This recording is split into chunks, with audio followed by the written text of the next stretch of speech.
My apple bacon pumpkin soup combines all of your favorite fall flavors in one delicious bite. You want to start by placing a large Dutch oven on medium-high heat and placing your 4 strips of bacon and cooking them until nice and crispy. Then remove them from the Dutch oven, leaving the grease in the pan because we're going to add the chopped onions and apples to the Dutch oven right away and cooking them until nice and tender. Then to the apples and onions, we're going to add some cinnamon, nutmeg, and salt, stirring it in, and then we'll deglaze the Dutch oven right away with our chicken broth. Bring the soup to a simmer and cook for 15 to 20 minutes until the apple pieces are fork tender.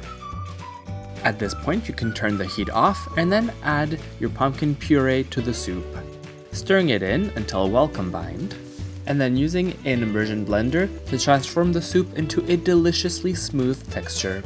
Take the bacon that we cooked earlier, chop it up, and then add it back to the soup, and then serve with a drizzle of heavy cream and garnish with some more bacon.